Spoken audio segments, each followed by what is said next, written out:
सरकारले लामो दूरीका यातायातका साधन र आन्तरिक हवाई उडान भदौ मसान्तसम्म सञ्चालन नगर्ने निर्णय गरेको छ।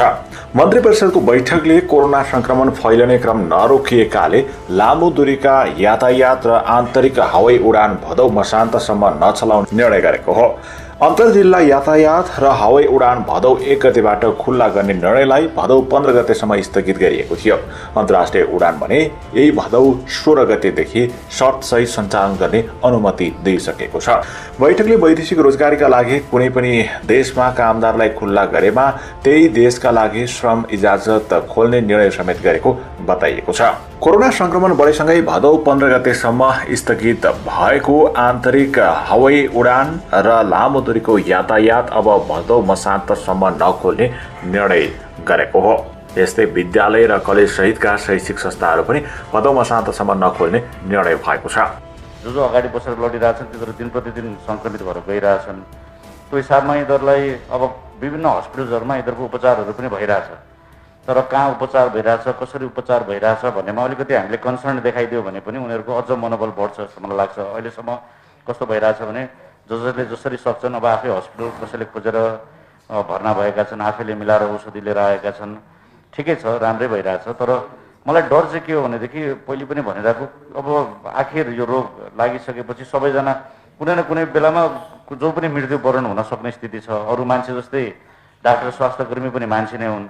बाइ द वे कुनै कम्प्लिकेसन भएर एक दुईजनाले जीवन बिताउनु जानु पर्यो भने त्यो स्थितिमा हामीलाई मेडिकल एसोसिएसनलाई होस् अथवा अरू हेल्थ केयर वर्करको एसोसिएसन, स्वास्थ्य मन्त्रालय, हामी सबै एक ठाउँमै छौँ, सँगै बसेर लडिरहेछौँ। हामी सबैलाई नै फेरि अलिकति गाह्रो हुन्छ। त्यस कारण त्यो सिचुएसन नआओस् भन्नको लागि चाहिँ हामी सबैले कसरी हुन्छ हामीले देखिने गरी हामीले गरि नै रहेछौँ। स्वास्थ्य मन्त्रालयले पनि गरिरहेछ, हामी सबै एसोसिएसनले गरिरहेछ। तर खालि अनुभूति मात्रै गराइदिनु भए पनि हामीले गरेका चिज यसो यसो गरिरहेछौँ भन्ने कुरा बाहिर पनि देखाइदिने र उनीहरूलाई अनुभूति पनि हुने गरिकन यस्तो यस्तो भइरहेछ भन्ने कुरा गर्नुपर्छ जस्तो लाग्छ। त्यसको लागि दूरदराजमा कोही इन्फेक्टेड छन् भने हामीले यसरी यिनीहरूलाई उद्धार गर्छौँ। यसरी बिरामी भयो भने यो हस्पिटलमा हामी डेडिकेटेड हस्पिटल छुट्याएका छौँ। यस्तो भयो भने स्वास्थ्य मन्त्रालय यसरी सहयोग गर्छ भन्ने कुराहरू पनि गर्नु पर्ला। अब यही हिसाबमा स्वास्थ्य मन्त्रालयलाई नै सहयोग गर्ने हिसाबले हामी मेडिकल एसोसिएसनले हिसान स्काउटहरूसँग मिलेर, जस्तै कि डाक्टरहरू अब अहिले लकडाउन छ, ट्रान्सपोर्टेसन्सहरूको कुरा होला, एउटा इक्जाम्पल आउन जानलाई गाह्रो हुन्छ भने अहिले हिसानको स्कुल्सहरू अहिले कलेजहरू बन्द भइरहेको अवस्थामा उहाँहरूसँग सहकार्य गरेर एटलिस्ट कतिवटा चाहिन्छ, अहिले 3वटा 4वटा चाहिएला, त्यो गाडीहरू चाहिँ एउटा रुट सटल बस जस्तो बिहान एक राउन्ड हस्पिटल जाने बेलामा र बेलुका फर्किने बेलामा त्यो अहिले नचाहिरहेको बसहरूलाई चाहिँ हामीले प्रयोगमा लिएर आउन सक्यो भने त्यसले ट्रान्सपोर्टेसनलाई सहयोग नै गर्छ भन्ने कुरा सोचेर हामीले चाहिँ स्काउट र हिसानको कार्यकारिणीहरूसँग कुरा पनि गरेका थियौँ र त्यसरी मिलेर जान सकिन्छ कि भन्ने कुराहरू हामीले गरिरहेको छौँ। यो त ट्रान्सपोर्टको इक्जाम्पल भयो। त्यस्तै गरिकन अरू थुप्रै चिजहरूमा पनि त्यसरी सहकार्य गर्न सकिन्छ जस्तो लाग्छ। हामीले होटल एसोसिएसन्सहरूसँग पनि कुरा गरिरहेछौँ। जस्तै डक्टर्सहरूलाई बस्नको लागि अब होटल्सहरूको व्यवस्था गर्नको लागि हामीले होटल एसोसिएसन्सहरूसँग पनि कुरा गरिरहेछौँ। त्यस्तै औषधिहरूको लागि पनि हामीले त्यसरी नै गरिरहेछौँ। अर्को चाहिँ प्लाज्माको हिसाबमा पनि आज मैले रेड क्रसको अध्यक्ष र रेड क्रसको ब्लड ब्याङ्कको डाइरेक्टरसँग कुरा गरिरहेको थिएँ। यसमा अब ठिक भएर जो मान्छे बाहिर गएका छन् नि तिनीहरूकोलाई पनि सम्मान गरे जस्तो र त्यो एक्जाम्पल पनि हुन्छ। उनीहरूले आएर बोलिदिँदाखेरि मिडियामा कि यो रोग ठुलो रहेनछ, ठिक हुँदो रहेछ भन्ने खालको बोलिदिन्छन् र त्यसले उनीहरूको मनोबल अरूलाई पनि बढाउन साथ दिन्छ र उनीहरूलाई हामीले आइडेन्टिफाई गरेर भोलि प्लाज्मा लिएर ब्लड ब्याङ्क पनि स्टार्ट गर्न सकिन्छ। किनभने अहिले त मान्छे निस्किन पनि डराइरहेछन्, कोरोना पोजिटिभ भनेको मान्छेले तरिकाले हेर्छ भन्ने हिसाबले। त्यसरी मैले आज रेड क्रससँग पनि कुरा गरेर त्यसमा केही स्वास्थ्य मन्त्रालयसँग पनि कुरा गरेर उनीहरूले अगाडि बढ्ने कुरा गरेका छन्। त्यसलाई गर्न पायो भने रेड क्रसको पनि सञ्जाल पुरै नेपालभरि छ र त्यसमा प्लाज्माको ब्लड ब्याङ्कहरूको लागि पनि अगाडि बढाउन सकिन्छ। अघि नर्सिङ एसोसिएसनको अध्यक्षज्यूले पनि भन्नुभयो यो भत्ताहरूको कुरा जहिले पनि आइरहेछ, यसलाई कसरी हुन्छ, अब आखिर दिने नै कुरा हो, त्यसलाई कसरी हुन्छ, कसरी गर्ने हो भन्ने कुरा। अर्को चाहिँ क्यापेसिटी बिल्डिङमा पनि हेर्नुपर्छ जस्तो लाग्छ। अब हाम्रो जतिसुकै आइसियु अबहरू थपे पनि फेरि म्यान पावर त कमै हुन्छन्। त्यही भएर हामीले जति सक्दो अहिले यो बिचमा चाहिँ क्यापेसिटी बिल्डिङको ट्रेनिङको कामहरू पनि गर्नु पर्ला। लोकलमा पनि अब भनौँ न प्रदेशतिर लोकल लेभलमा भएका जनशक्तिलाई पनि अलिअलि कसरी ट्रेनिङ गर्न सकिन्छ, बरु वार रुम जस्तो बनाएर यहीँबाट टेलिमेडिसिन्सहरूको मार्फतबाट कसरी हुन्छ भर्चुअल माध्यमबाट त्यो चाहिँ गर्नुपर्छ होला। अर्को चाहिँ मेडिकल एसोसिएसन हामीले भोलिन्टियर्सहरू पनि तयार गरिरहेछौँ, जसले चाहिँ भोलि स्वास्थ्य मन्त्रालयले चाहेको बेलामा कहाँ कहाँ खटाउनुपर्छ डाक्टरहरू हामीले तयार गरेर लिस्ट बनाइरहेको छौँ। कुनै पनि बेला मन्त्रालयलाई चाहियो भने ती डाक्टरहरू हामीले मन्त्रालयलाई चाहिएको बेलामा जहाँ पनि जान तयार हुने खालका म्यान पावरहरू पनि तयार बनाएर राखेका छौँ। त्यसमा अब मेडिकल अफिसरदेखि लिएर विभिन्न स्पेसियालिटिजहरूका छन्। त्यो हिसाबले हामीले मन्त्रालयले हामीलाई भन्यो भने जुनै पनि बेला हामी उनीहरूलाई सहयोग गर्नलाई गर्छौँ। र अर्को मेरो रिक्वेस्ट चाहिँ अब पहिले रेगुलरली नै मिटिङ पनि भइरहेको थियो जुन स्टेक होल्डर्सहरूसँग, नर्सिङ एसोसिएसन, प्यारामेडिकल होला, एफएन होला, यो रेगुलर अलिकति हप्तामा एकचोटि मात्रै गर्न पाइयो भने पनि के हुँदो रहेछ भने के समस्या छन् ठ्याक्कै थाहा हुन्छ, त्यसको सल्युसन पनि के हो भन्ने कुरा ठ्याक्कै थाहा हुँदाखेरि फाइन ट्युनिङ, अब कामहरू भइरहेछ खालि त्यसलाई फाइन ट्युनिङ गर्ने हो।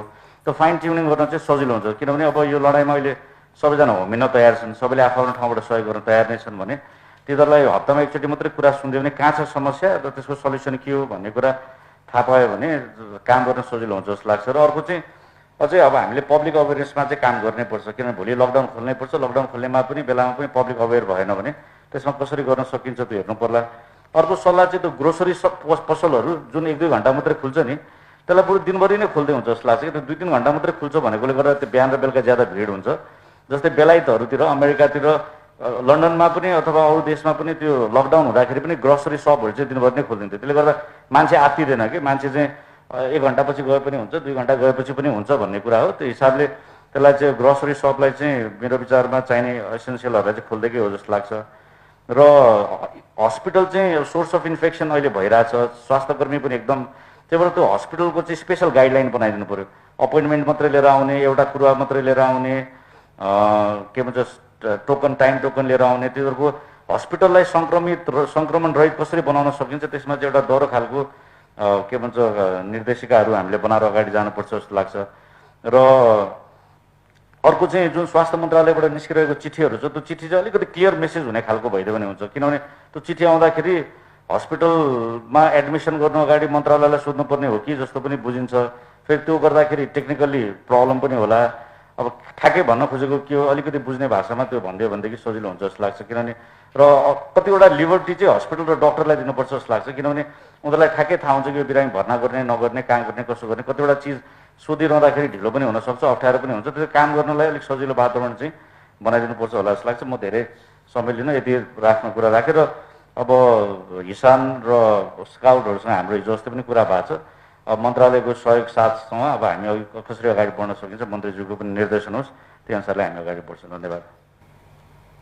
चिकित्सा कर्मी सङ्घका अध्यक्ष भक्तिमान सुब्बालाई आफ्नो कुरा राख्दिन अनुरोध गर्छु। अब अहिले खास गरेर स्वास्थ्यकर्मीहरूको मनोबल कसरी उच्च बनाउने, यो एउटा लडाइँमा, यो युद्धमा कसरी उनीहरूलाई चाहिँ उच्च मनोबलको साथ अगाडि बढाउने भन्ने एउटा ठुलो समस्याको रूपमा देखिएको छ। अर्कोतिर समाजमा कोरोनाको विषयमा जे जस्तो चाहिँ एउटा मान्छेहरूको बुझाइ छ, यसमा पनि अलिकति समस्या छ जस्तो देखिन्छ। जस्तै भनौँ सङ्क्रमित स्वास्थ्यकर्मीहरू बसेको ठाउँहरूमा त्यहाँ टोल सुधार समितिको नाममा विभिन्न प्रकारको अपमानहरू कुरा चाहिँ समाजले नै बुझिदिनुपर्छ जस्तो लाग्छ। अनि अर्को कुरा स्वास्थ्यकर्मीहरू जो फ्रन्टलाइनमा खटिरहेका छन् उनीहरूको मनोबलको विषयमा चाहिँ एउटा अहिले जुन स्वास्थ्य मन्त्रालयले जोखिम भत्ताको आदेश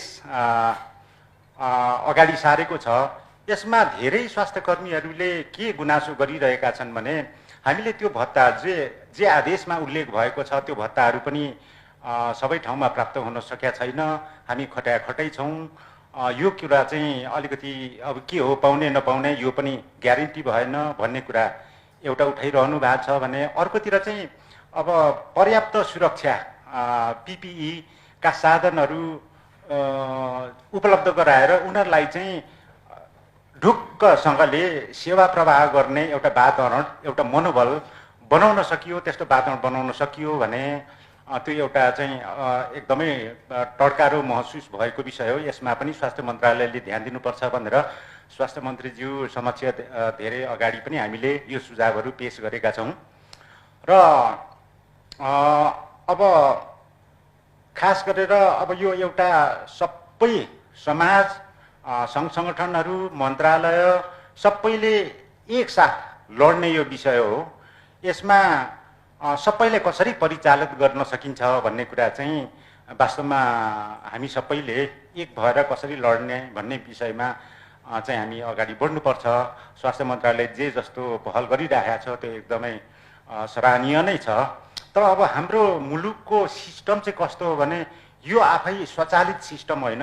धेरै विकसित देशहरू पनि अहिले यो कोरोना महामारी यो नयाँ रोगमा कहीँ न कहीँबाट परिचालित गर्न सकिएन भने यो रोगसँगको लडाइँ जित्न सकिँदैन। त्यसैले यो अलिकति परिचालनको विषयमा चाहिँ राम्ररी ध्यान दिनुपर्छ कि भन्ने मेरो आग्रह र अहिले चाहिँ मेरो आफ्नो तर्फबाट यति नै म राख्न चाहन्छु। स्वास्थ्य प्राविधिक सङ्घका अध्यक्ष हरि कुँवरज्यूले आफ्नो कुरा राख्दिन छोटकरीमा। चैतको 16 गते यहाँ छलफल गरिसकेपछि त्यतिखेर मोटामोटी 2 जना मात्रै पेसेन्ट थिए। त्यो परिवेशमा हामीले धेरै किसिमका प्लानिङ र धेरै किसिमका कुराहरू अगाडि बढाएका थियौँ र त्यसले गर्दाखेरि म के अनुरोध गर्न चाहन्छु भन्दाखेरि हिजोको परिवेशमा र आजको परिवेश असाध्यै धेरै फरक रहेको देखिन्छ र आज कम्युनिटी लेभलमा पुगेको हो कि भन्ने जस्तो मान्छेलाई भ्रम परिसकेको छ। हेर्दाखेरि पनि त्यस्तै देखिन्छ र सबभन्दा पहिला म स्वास्थ्यकर्मी भएको नाताले र पारामेडिकल एसोसिएसनको अध्यक्षको नाताले स्वास्थ्यकर्मीको पक्षमा अलिकति केही कुराहरू उठाउन चाहन्छु। साथीहरूले भनि पनि सक्नु भएको छ र हिजो पनि हामीले मन्त्रीज्यू समक्ष धेरै चरणमा यी कुराहरू राखेका छौँ। भत्ताका कुराहरू अहिले पनि जिउका त्यो छन्। यसलाई छिटोभन्दा छिटो स्वास्थ्यकर्मीको मनोबल बढाउने किसिमले यसलाई निर्देशन दिन अथवा त्यसलाई कसरी हो गाइडलाइन बनाएर हुन्छ कि आर्थिक गरेर हुन्छ कि यसलाई चाहिँ व्यवस्थापन गर्नको लागि मैले विनम्र अनुरोध गर्न चाहन्छु। र हिजो 2-3 जना 4 जना 5 जना केसहरू थिए। आज चाहिँ बढ्दो काठमाडौँ भ्यालीमा यो छ भने बिस्तारै जिल्ला स्तरमा पनि प्रत्येक ठाउँमा मनाङ जस्तो ठाउँमा पनि केसहरू पुगेको देखिन्छ र त्यहाँ जति काठमाडौँमा परिचालन गरेका छौँ त्यहाँ परिचालन गर्न सकिँदैन। त्यसै कारणले अहिले नै प्लानिङ के सोच्नुपर्छ भने 77 जिल्लामा हाम्रा केसहरू बढी हुन सक्छन्, बढ्न सक्छन्। त्यसले गर्दाखेरि पनि यो परिवेशमा यसरी जाने भन्ने कुराहरूलाई चाहिँ प्लानिङ गरेर अगाडि बढ्दाखेरि राम्रो हुन्छ जस्तो मलाई लाग्छ र भएको छ। मन्त्रालयले धन्यवाद पनि दिनुपर्छ किन भन्दाखेरि यो परिवेशमा पनि मन्त्रालय आफ्नै किसिमले खटेको छ र काम पनि भएको छ। जनताहरू केही मान्छेहरूमा निराशा भए पनि धेरैमा चाहिँ यसको पोजिटिभ पक्षहरू पनि रहेको छन्। अर्को कुरो कोभिडको विषयमा अलिकति हस्पिटलको विषयमा प्राइभेट सेक्टरका हस्पिटल र सरकारी सेक्टरको हस्पिटलको विषयमा अलिकति भ्रम रहेको छ। यसलाई पनि चिरेर जानुपर्छ जस्तो मलाई लाग्छ। हुन त मन्त्रालयले त्यो खालको निर्देशन गइसकेको छ तर पनि यसलाई विश्वासयोग्य बनाएर अगाडि लानुपर्छ। प्राइभेट सेक्टर पनि यही कोभिडको काम गर्छ, पेसेन्टको काम गर्छ भन्ने हिसाबले सबैले मन्त्रालय सबै हाम्रो हो भन्ने किसिमको पारेर लैजानुपर्छ जस्तो मलाई लाग्छ। र अर्को कुरो स्वास्थ्यकर्मी चिकित्सक स्वास्थ्यकर्मी नर्सको विषयमा भ्रम अहिले बाहिर हिजो भगवान् भनेर सम्झिन्थ्यो मान्छेहरूमा। अहिले जनतामा कस्तो भ्रम देखिएको छ भन्दाखेरि यिनी बस्ने ठाउँमा यिनी हिँड्ने ठाउँमा हिँड्न हुन्न भन्ने खालको भ्रम अथवा त्यस्तो खालको चाहिँ मेसेज बाहिर गएको देखिन्छ। त्यसले गर्दाखेरि यस्ता कुराहरूलाई पनि स्वास्थ्य मन्त्रालयले अहिले गहिरो रूपमा चिरेर जानुपर्छ जस्तो लाग्छ अथवा स्वास्थ्य शिक्षाको रूपमा अथवा धेरै कुराहरू गर्नुपर्ने कुराहरू छन्। त्यस्ता कुराहरूलाई यो होइन भन्ने कुराहरूलाई अलि बढी चिरेर जानुपर्ने जस्तो मलाई लाग्छ। त्यसै कारणले गर्दा पनि अस्ति बानेश्वरमा अब विराटनगरमा स्वास्थ्यकर्मीको हिसाब गर्दाखेरि त्यो खालको देखिन्छ। प्राइभेट सेक्टरमा मेडिकल कलेजहरूमा काम गर्ने साथीहरूले सामूहिक रूपमा राजीनामा दिनुपर्ने स्थितिसम्म आएको देखिन्छ। यसलाई मन्त्रालय गार्जेनको रूपमा रहेको हुनाले पनि हाम्रो अनुरोध के हो भन्दाखेरि गार्जेन एकदमै सबैको लागि छ है भन्ने किसिमको पारोस् भन्ने कुराहरू मैले अनुरोध गर्न चाहन्छु। र अर्को कुरो आइसियुका कुराहरू छन्। आइसियुमा अहिले पनि डाक्टर साहबले कुरा गरिसक्नु भएको छ। आइसियु छ तर आइसियु चलाउन सक्ने मान्छे छैन। भेन्टिलेटर छ, भेन्टिलेटर चलाउन सक्ने मान्छेहरू छैनन्। यस्तालाई पनि छिटोभन्दा छिटो सकेसम्म छिटोभन्दा छिटो मिनिमम 5 दिन 7 दिन 10 दिन 3 दिन कति दिन तालिम दिएर भए पनि यो सिकाउनुपर्छ। किन भोलिको परिवेशमा हामीले भेन्टिलेटर ल्याउँछौँ तर स्वास्थ्यकर्मी तालिम दिन जानु पर्ने स्थिति रह्यो भने पनि समस्या पर्न सक्छ। त्यसैले पनि मेरो अनुरोध के छ भने आइसोलेसनको अहिले समस्या बाहिर धेरै कुराहरू आएका छन्। त्यसलाई पनि चिरेर जानुपर्छ र भेन्टिलेटरका कुरा भयो। त्यसपछि गएर विशेष गरेर यस्ता कुराहरूलाई बढी फोकस गरिएर स्वास्थ्यकर्मीले नै हो यसलाई चिर्ने, स्वास्थ्यकर्मी नै समस्याको फेस गर्ने पहिलो पोइन्ट इन्टी रूपमा प्रवेश गर्ने हो। त्यसै कारणले स्वास्थ्यकर्मीको मनोबल उच्च गर्ने किसिमले स्वास्थ्य मन्त्रालयले धेरै कुराहरू ल्याओस् भन्ने मैले अनुरोध गर्न चाहन्छु। र केही पेसेन्टहरू डुल्दा एउटा हस्पिटल जान्छ त्यहाँ चाहिँ बेड छैन, अर्को हस्पिटल जान्छ त्यहाँ बेड छैन भन्दै डुलेर मरेको पनि देखिन्छ। यस्ता कुराहरूलाई अलिकति छिटोभन्दा छिटो चिरेर लान पर्ने म देख्छु। धेरै कुराहरू मैले गरेँ।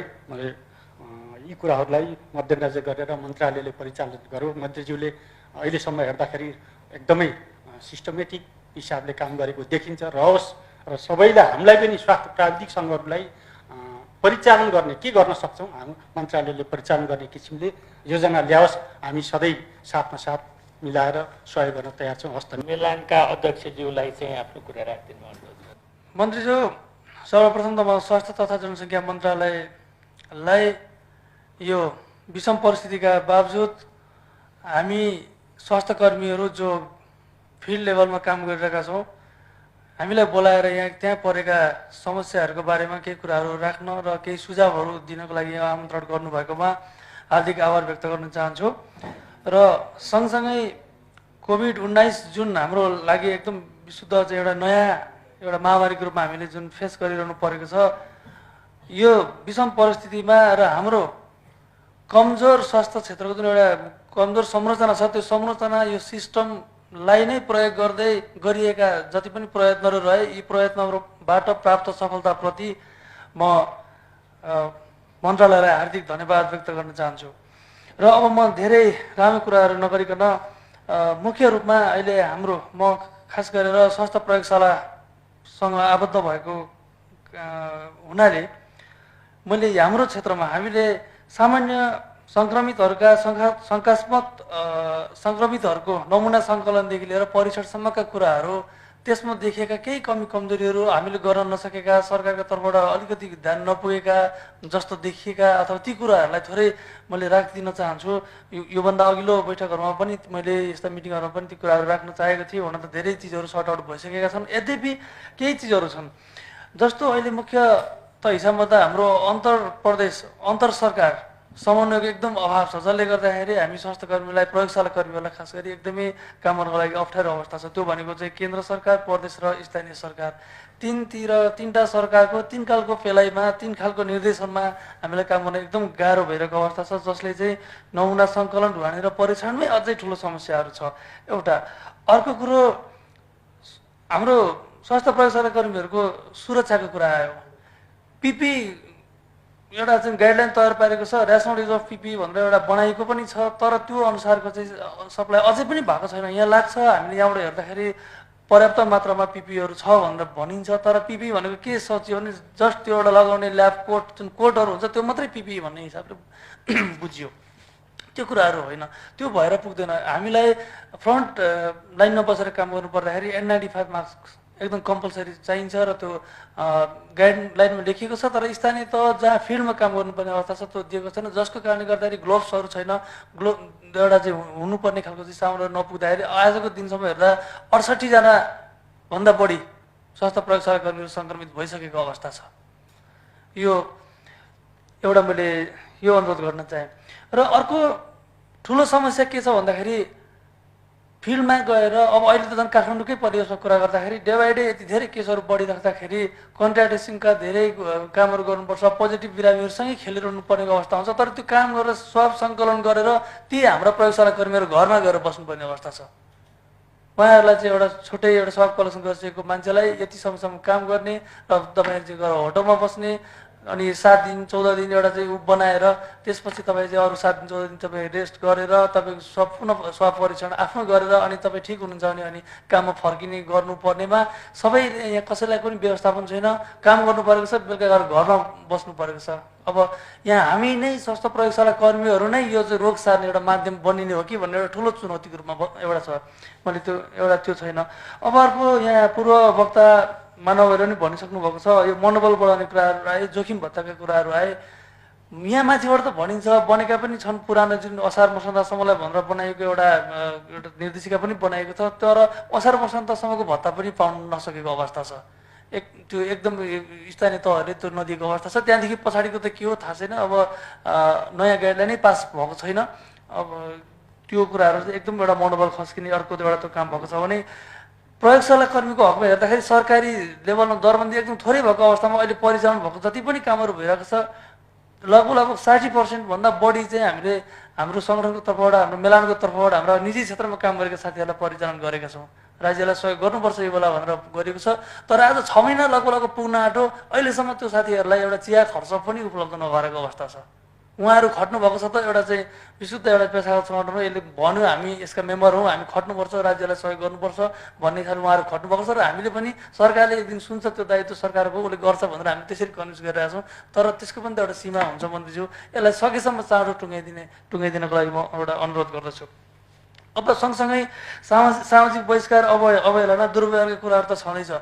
हामी यहाँबाट भन्छौँ बानेश्वरकै घटना लिएर हेर्छु, मलाई अलिकति नजिक जोडिएको पनि के हो भन्दाखेरि किन अलिक फोकस गर्न खोजेको भने जो होस्टेल चलाइरहेको साथी भनेको ल्याब पढेर बिएमएलटी पास गरिसकेपछि बेरोजगार भएर जागिर नपाएर होस्टेल चलाएर बसेको त्यो स्वास्थ्य प्रयोगशाला कर्मीले नै चलाएको होस्टेल हो त्यो अवस्था छ हाम्रो। एउटा बेरोजगारीको अवस्था त्यहाँनिर छ भने त्यहाँ हुनेलाई हामीले भन्यौँ त्यसलाई कारवाही गरिन्छ भनेर भन्यो। सिडिओ साहबले पनि प्रमुख जिल्ला अधिकारीज्यूले पनि यो समाधान कारवाही गर्ने भन्यो। हामी मन्त्रालयबाट त्यही दिन बेलुका भोलिपल्ट यहाँको बुलेटिनमा पनि गयो। तर प्रष्ट रूपले दुर्व्यवहार गर्ने मान्छेहरू भिडियो क्लिप्सहरू सबै मान्छे पहिचान हुँदाहुँदै ती मान्छेलाई खै त कारवाही भएको? कम्तीमा 1 जना 2 जना मान्छेलाई बोलाएर के अरे कारवाही चलाउन सकेको भए भोलिदेखि अलिकति रोक्थ्यो नि। सँगसँगै लानुपर्छ, एउटा जनचेतना पनि फैलाउँदै लानु पर्यो। हाम्रा जो सरकारी संयन्त्र छन्, मन्त्रालयदेखि लिएर के अरे नगरपालिका महानगरपालिका छ, ओडादेखि तल पनि बनेका विभिन्न संरचनाहरू हुन्छन्। ती संरचनालाई परिचालन गरेर एउटा जनचेतना फैलाउनु पर्यो र जसले त्यो गलत काम गर्छ त्यसलाई साँच्चीकै कारवाही गरेर देखाउन सक्नु पर्यो। त्यो हिम्मत गर्नु पर्यो मन्त्रीज्यू, त्यसको लागि म हार्दिक अनुरोध गर्छु। त्यति गर्न सकिएन भने भोलि चाहिँ हामीलाई एकदमै यो खालको चाहिँ घटनाहरू बढ्दै जाने कुराहरू रहन्छन्। र अर्को कुरा, अब म नमुना सङ्कलनदेखि आएको थोरै क्वालिटीसँग जोडिएका कुराहरू गर्छु। मैले पहिले पनि भनेको थिएँ, पहिलो मिटिङमा पनि राखेको थिएँ। अहिले यत्रो अब काठमाडौँ उपत्यकाभित्रकै कुरा गर्दाखेरि हामीले यति धेरै मात्रामा हामीले यहाँबाट मास टेस्टिङमा जाने भनेर भनिरहेका छौँ। तर स्याम्पल कलेक्सन कति गर्ने त ठुलो कुरा होइन, कस्तो स्याम्पल कलेक्सन गरी त्यो ठुलो कुरा हो। चिकित्सकज्यूहरू हुन्छ, सबजना हुन्छ, विज्ञ कमिटी छ, यहाँ सबजनाले एउटा ध्यान पुर्याउनु पर्ने कुरा त्यो छ। त्यसमा हामी चुकिरहेको अवस्था छ, मलाई त्यो लाग्छ। हामीले त्यो अनुभूति गरेका छौँ। किनभने नमुना सङ्कलन नै गतिलो भएन र त्यसलाई जुन हिसाबले ट्रान्सपोर्टेसन गरेर लानु पर्ने थियो त्यही कुरा नै कोल्ड चेन मेन्टेन घर गएन भने त आखिरमा त्यसको रिपोर्ट त नेगेटिभै आउँछ। फल्स नेगेटिभ रिपोर्ट हामीलाई सबभन्दा बढी घातक भइरहेको अवस्था छ। यसमा एकदम ध्यान पुर्याउनु जरुरी छ। र कलेक्सनको पार्टमा म अझै पनि के जोड्न चाहन्छु भने अझै पनि जब हामी भन्दैछौँ सरकारी कर्मचारी थोरै छन् यसमा, त्यसमा पनि काम गर्न सक्ने उमेर समूहका कम छन्, यति हुँदा हामी सहयोग गर्दैछौँ राष्ट्रलाई, हामी खट्छौँ बिना स्वार्थ खटिरहेको अवस्थामा पनि एउटा यत्रो हामी काठमाडौँ भ्यालीभित्रै पनि 100 जनामा भन्दा बढी ट्रेन मेन पावर हामी मेलानको तर्फबाट हामीले गरेको छौँ। मन्त्रालयकै कोअर्डिनेसनमा एनपिएचएलको कोअर्डिनेसनमा हामीले चाहिँ तालिम प्राप्त साथीहरू हाम्रो यहाँ बाहिर बसिरहनु भएको छ। तर अहिले काममा लगाइएको मेन पावर भनेको धेरै त गैर स्वास्थ्य प्रयोगशाला कर्मीहरू जो काउन्सिल दर्ता नभएकै साथीहरू खटिरहनु भएको छ। एक अर्को कुरो गरिरहेका साथीहरूलाई पनि तालिम नभएका साथीहरू गर्नुभयो के अरे चाहिँ त्यहाँ खटिरहनु भएको अवस्था छ। मैले उहाँहरू अवमूल्यन गर्न खोजेको होइन, उहाँहरू पनि 1 कप चिया नखाइकन दिनरात खटेर काम गर्नुभएको छ। तर उहाँहरूको पनि क्यापेसिटी बिल्डअपतिर हामीले चाहिँ ध्यान दिनुपर्छ। किनभने स्याम्पल कलेक्सनको क्वालिटी एकदम हामीले चाहिँ एभरेज भन्दा 4 अवस्थामा छ। यसले भोलि हामीलाई एकदम घातक सिद्ध हुन्छ। त्यसकारण त्यतातिर म ध्यान पुर्याउनको लागि म हार्दिक अनुरोध गर्दछु। र सँगसँगै अहिले जुन हामीले निजी क्षेत्रमा पनि टेस्ट गर्ने भनेर भनेको छ, यसको मोनिटरिङ पुगेको छैन। निजी क्षेत्रमा गर्ने भन्ने दिएको छ, तर त्यहाँ कसरी चाहिँ त्यसको क्वालिटी मेन्टेन भएको छ कि छैन, त्यसको रिपोर्टको भ्यालिडिटी अथवा भ्यालिडिटी त नभनौँ, त्यसको चाहिँ एउटा क्वालिटी एउटा चाहिँ मेन्टेन कसरी गर्न सकिन्छ, क्वालिटी एसुरेन्स कसरी गर्न सकिन्छ भन्ने संयन्त्र अहिले पनि छैन। राष्ट्रिय जनस्वास्थ्य प्रयोगशालाले जति गर्नुपर्ने त्यो गरेको देखेको छैन र पाइएको छैन। यसलाई पनि ध्यानमा राख्नको लागि म हार्दिक अनुरोध गर्दै समग्रतामा अझै पनि परेको बेला हामीले लगभग पहिला पनि भनेको छौँ, देशभरिबाट 1100 जनाको हामीले लिस्ट यहाँ बुझाएका छौँ। काठमाडौँ भ्यालीमा मात्रै 100 जना छौँ। हामी सरकारी संयन्त्रदेखि बाहेकका 100 जनाभन्दा बढी चाहिँ प्रयोगशाला कर्मी साथीहरू हुनुहुन्छ र बाँकी पऱ्यो भने हामी अरू पनि खटाउन सक्छौँ। सबै मिलेर मन्त्रालयले यदि चाहेको खण्डमा हामी सहकार्य गरेर अगाडि बढ्न कन्ट्रिब्युसन गर्न एकदम तयार छौँ भन्दै यो प्रतिबद्धता व्यक्त गर्दै यी मैले उठाएका कुराहरूलाई एकदम सिरियसताका साथ मुख्य कुरो मन्त्रीज्यू अझै पनि एउटा नोट गरिदिनु होला। दिनभरि स्वाब कलेक्सन गरेर प्रेसर तनावको बिचमा स्वाब कलेक्सन गरेको प्रयोगशाला कर्मी बेलुका घरमा गएर वृद्ध बाबामा जो चाहिँ सिओपिडी लगायतको अनेक दीर्घ रोगबाट पीडित हुनुहुन्छ उहाँहरूसँग गएर बस्नुपर्ने अवस्था चाहिँ यसलाई चाहिँ अन्त्य गर्नुपर्छ। नत्र हामी नै हौँ एउटा सुपर स्प्रेडर भनौँ जे भनौँ, रोग फैलाउने माध्यम हामी नै हुन्छौँ। हामी पनि रहनु, हाम्रो घर परिवार पनि जान्छ र समाजमा पनि त्यो घातक हुन्छ। यसको लागि ध्यान पुर्याइदिनु हुन हार्दिक अनुरोध गर्दछु।